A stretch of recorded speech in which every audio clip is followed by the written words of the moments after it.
welcome back to another episode of the Lonely Liberal Podcast. I'm your host, Nick Zankin, and I am so happy to have you on this lovely Wednesday. And as I say that, I'm wondering, why do I keep calling every day lovely? Not every day is lovely, but it's lovely to have you here, and I'm feeling pretty lovely knowing that you're here with me. We're talking politics, we're talking news, we're talking all this stuff like we do, and we got a good one for you today. I mean, we're going to be talking about something, frankly, that I can't believe isn't more discussed. And I know that people often say that when they deliver a hot take, and you've seen the title, and it's a little mysterious. But what we're talking about today is this kind of thought that I've had that basically no country that starts a war, at least in the modern era, has really won it. Basically, they always lose. And it's almost like a law of warfare that the invading country, the initiating country loses. And it's odd to me that this isn't talked about more. And so I looked at the research. There's a lot of academic stuff on this. So there's so much to talk about. And it's actually getting worse over time. The trend is getting, as more and more modern it gets, the more likely the initiator loses. Yet here we are, another war in. We're in Iran. But even more than that, we're seeing wars in Pakistan and Afghanistan. We're seeing wars all around the world, and yet the initiating country keeps losing. So what we're going to talk about is why this is, why my proof or my argument, the counter argument, right? What other people could say. I hear people already rumbling and grumbling, and basically why it is the way it is. So it's really interesting. I hope you find it interesting. I find this stuff fascinating. So I'm really happy to have you. And without further ado, let's get to it. All right. So without much of a surprise, we're going to start with the granddaddy of all wars. I mean, I guess the fact that it's World War II means it's not the granddaddy. World War I would be. But the modern era of war probably should start with World War II. And nothing probably proves my point better than that, right? Remember, the initiator we're talking about. We're not saying that nobody wins wars. We're saying the person who initiates the war. And in this case, right, Germany and Japan. And it is important to remember that at the time, those were two of the most militarily sophisticated nations in history. And they got smoked, right? They ended up in unconditional surrender, the most way you could lose a war possibly. And like I said, it basically proves my point off the jump. But let's keep going.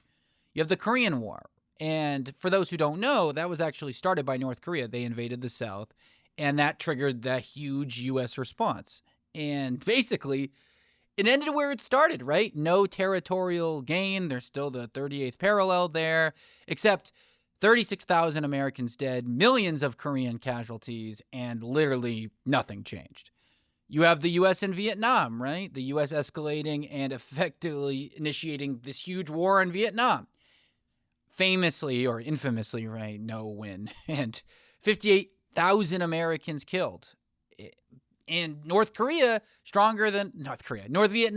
stronger than ever. And they're still there, right? So the strategic objectives completely failed on the American side and pretty much universally considered a loss. Let's talk about one with the U.S. not involved. We have the Soviet Union versus Afghanistan. But this is 1970s, 1980s kind of thing. The Soviet superpower going into Afghanistan. And what happened? They spent a decade fighting the Mujahideen and basically largely considered ended the Soviet Union, or at least a big part of why it did. 15,000 Soviet soldiers dead. They withdrew in humiliation. This is a huge part of why the Soviet Union collapsed. I mean, it was a disaster. Let's go Iraq invading Iran, 1980 to 1988. Saddam Hussein launching a full-scale invasion. Oh, it'll be quick. It'll be easy. Ended up being 8 years of grinding warfare. People think up to 1 million people could have been killed. The range is huge, 500,000 to 1 million, but a disaster. And what ended up happening? Iraq ended the war with no territorial gains and their economy in shambles. You have Iraq going again in 1990 with Kuwait. They seized Kuwait in days. And hey, look, a quick win. We've seen this story before. What ended up happening? It got expelled. Giant fights, giant aggressors. And yeah, it was a disaster. Again, it's important to remember this was Iraq like the U.S. gets a lot of credit here in the like hindsight of things. But again, it was Iraq that aggressed it and ended up losing, right? Obviously, in the modern, like last 20 years, the one that a lot of people listening had a lot of first-hand experience with is, of course, the U.S. invading both Afghanistan and Iraq, 2001, 2003. And that cost $2.3 trillion, 20 years of war. The Taliban's back in power. And remember, and it is important to remember, they declared victory after the first 3 weeks. Mission accomplished, remember? And yeah, I don't think anyone would say that the U.S. won. And in fact, you could argue that Iran came out of it more advantageous than the U.S. did. Let's go to Asia. We have China invading Vietnam in 1979. Way more militarily superior than Vietnam. They invaded Vietnam with 200,000 troops. They ended up withdrawing in a month, basically achieved nothing. Russia invading Ukraine. 3 years now, 4 years. This was supposed to be quick work, right? Oh, Kyiv is going to fall in days. 3 years later, hundreds of thousands of deaths. The economy is battered. It ended up leading to Sweden and Finland joining NATO. Absolute disaster for Russia. Total waste. You can even say Israel and Gaza. Oh, we're going to secure the hostages. We're going to eliminate Hamas. Well, Hamas is still functioning, and it took hundreds of thousands of deaths, or tens of thousands of deaths, rather, to get the hostages back. Humanitarian crisis, war crimes, genocide, absolute disaster. No way that went to plan. So why does this keep happening? And I could keep going, but I think you get the point, right? Why does this keep happening? And this is the most interesting part of the show, right? You may have heard of all that stuff. And so let's break it down. One, and this is the one that often gets overlooked, but it's just basic stuff. People fighting on their own soil defend it very, very hard. People become nationalistic. They start loving their country. They start going, oh my God, get out of there. And all of a sudden, you see this trend happening of countries winning invasions, but losing the occupation. Because you can get in there, but they don't want you there, and then you end up having to leave. This is a very, very common trend, and it's because when you go to someone's home, they get a lot more feisty. And it makes sense, right? And this is the one that you're seeing and then the next one, right, is so common. And this is the thing that buries them, and that's that aggressors often overestimate how quick this stuff will happen. And in turn, overestimate the cost of how expensive these things will be. I mean, my God, all of these wars are supposed to be short. Russia and Ukraine was supposed to be days. U.S. and Iraq was supposed to be a few months. But in reality, most wars are won via attrition, not these big battles. Yet, every time they keep thinking they can bomb, they can do this, and it'll be done. And all we see is that never happens. It takes long, long amounts of time. The other thing, we've developed an international system that punishes aggressors, right? Since World War II, the UN has said, we don't like war and we're going to do everything in our power to stop countries from going to war. That's a good thing, right? And so there are sanctions, embargoes, diplomatic isolation. These things go quick, and then what that does is it makes it just immediately harder for the aggressor because they have the whole world punishing them. So even if they're not directly fighting a war against the world, right, they're getting punished by the world via these systems. Another thing, modern weapons have equalized fighting, the battlefield, you could say. And you see the Iranian conflict right now shows this so well, right? Cheap drones, anti-tank missiles, guerrilla tactics. Small forces can do way more damage now because these things are super deadly and super dangerous and not that expensive. So because of this, you've seen now the weak side just winning more and more in that way. And the research shows us. There's this great report by Nguyen Toft, and it shows that the weaker side, or the quote-unquote weaker side going into the conflict, wins 10 times more often today than they did 200 years ago. And this weapons thing is a big part of it. And so ultimately, leaders know this, right? Leaders know everything I just said. This isn't secret news. This is very common. The due diligence of these intelligence communities is a lot stronger than mine, obviously. So what ultimately happens? Well, leaders convince themselves, oh, dude, this time is different, right? You shouldn't, as a very famous article from Foreign Policy quotes, one should never underestimate what elites can talk themselves into if they really want to go into war. And that's exactly it. Oh, we have the best technology. We have the best strategy. We've cracked the code. This is a unique chance. The time is now. I mean, does this remind you of anyone? The rationalizations are always there. Never underestimate the ego of a world leader. Okay, so I hear some people going, "Oh, come on. Okay, what about this?" Right? And the most recent one that I'm sure if you're a Trump supporter, you're hearing me, you immediately shouted into the void, right? Because you can't talk. I wish we could talk, but it's not a radio show, or you'd call it. But I hear you say, "What about Venezuela? What about Maduro? That worked. Look at that. They got a better regime. Oh my God." And my God, that might be the weakest argument you've got. And the reason is because it's way, way too soon to call it a win. Notice how I didn't call it a loss either. They captured Maduro literally in January. We're talking weeks ago. This isn't a thing. And let's be real. Venezuela has no stable government, no clear successor. We don't even know who's running the country. And again, I want you to remember, the U.S. said it won in Iraq in 3 weeks. Remember the George Bush landing on the carrier and saying, "Mission accomplished" on the banner?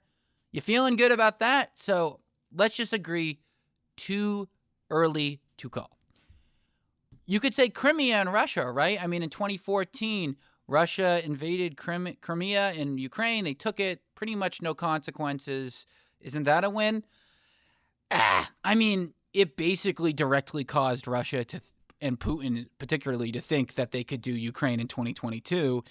And so that, as a short-term win, caused long-term catastrophe. I mean, basically their economy got destroyed, tens of thousands of people dead. Their allies got more united, with Sweden and Finland joining NATO. I wouldn't call that winning. And if that's winning, what is losing, right? Again, you may have said earlier, what about the Gulf War won? The U.S. won that. Again, Iraq was the aggressor. The U.S. led the coalition that defended the restoring the sovereignty of Kuwait, right? Iraq lost. Actually, not Kuwait, Iran. So, that's a bad example. That's the opposite. A good one that you could argue are two, probably. You could say Panama, right? 27,000 U.S. troops basically went against no standing army. It took 3 weeks, and they got what they wanted in Panama. Honestly, you could probably argue that's not even a war, because it was really a country in shambles at that time. But it almost is like an exception that proves the rule, right? I mean, if you have just a huge army and they literally have nothing, you can maybe do it. But it's actually been probably bad that happened, because everyone now thinks it's their Panama. This is like my Panama. And you could probably argue Israel in 1967, right? The 6-Day War, they won a ton. But I mean, 1967, 60 years ago. And they're still living with the consequences. I mean, it would be ridiculous to say that the results of that war weren't directly responsible for the tension in Gaza and what's happening in the West Bank. I mean, that caused decades of regional instability. So, I mean, if that's your best example, one war 60 years ago that basically created problems that we still haven't solved today, my God, you have a bad argument. So, all in all, I'm pretty confident that the evidence is overwhelming. And I don't think it's a coincidence, right? You might be saying, if this is so true, then why do they keep doing it? And it's because governments need public support to start wars. If I kept saying, history says we'll probably lose, that's a tough sell. And I just don't think it makes sense. And all the data shows. And keep in mind, this whole podcast, this whole conversation we've been having, we haven't even talked about the cost of human life, the cost, the real economics of all this stuff, but really just the ethics of it all. We haven't even brought that up. That off the jump takes me out of it, right? I'm a pacifist. I am anti-war. But we're talking about just politics. It's a bad idea. And frankly, it's a result of arrogance. It's a result of naivete, which is an arrogant sounding word. And basically, it's a result of a lack of knowledge or trust in the people who know something. And that's our show, folks. Thank you so much for listening today. If you like the show, give it a review, 5-star review on wherever you listen. Also, just telling people about us, that helps. I really appreciate everyone who does. You guys are really good about that. And I love ya. I don't know, man.